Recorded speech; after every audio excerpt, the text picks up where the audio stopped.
నా చెల్లెల్ని ప్రేమిస్తావా? పెడతానరా నీకు పెట్టకం.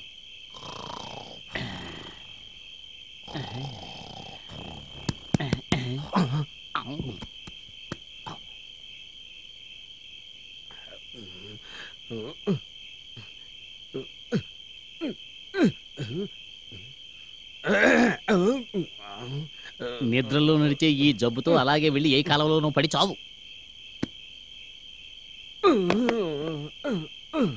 కాలువ కాకపోతే నూతులోనో గోతులోనో దేంటో ఒక దాంట్లో పడి చావు.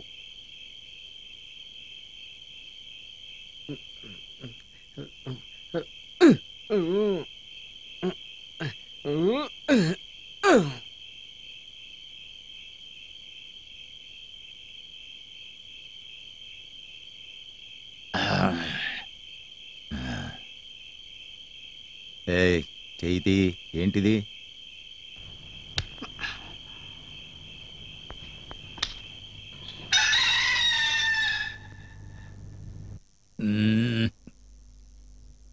అయ్యయ్యయ్యా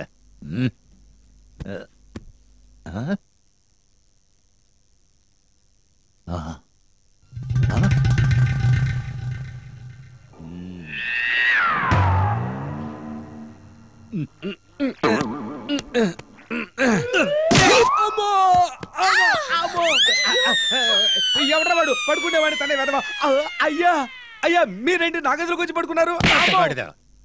బయట పడుకునే పెదవి నా మంచం మీద పడుకుని నా మీదే కాలేస్తావా? అయ్యా ఇది మీరు కొంచెం ఉండండి అయ్యా, కొంచెం ఉండండి. శివుడాజ్ఞ లేదే శివైన కొట్టదంటారు. నన్నెవరు ఇక్కడికి తోసేశారయ్యా. జరిగిందేంటో వినండి. నాకు నిద్రలో నడిచే జబ్బుందని మీకు తెలుసు కదా. నేను పడుకునేటప్పుడు నా చేతిని మంతానికి కట్టేసి పడుకుంటానయ్యా. కట్టిన ముడిని ఎవడో ఇప్పేశాడయ్యా. నాకే తెలియకుండా వచ్చి ఇక్కడ పడుకున్నాను. ఇదేనయ్యా జరిగింది. నువ్వు రాత్రి పూటే కాదు పగలు కూడా అమ్మా అమ్మా అయ్యగారు తుపాకీ తీస్తున్నారు. వద్దని చెప్పండి అమ్మా, వద్దని చెప్పండి. తుపాకీతోనే కాల్చక్కర్లేదు మా ఉప్పొని గాలికే కొట్టుకుపోతానమ్మా. అమ్మా అయ్యో తీసేస్తున్నారే తీసేస్తున్నారే.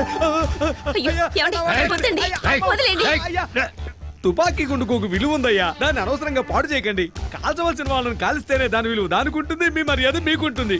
నాలాంటి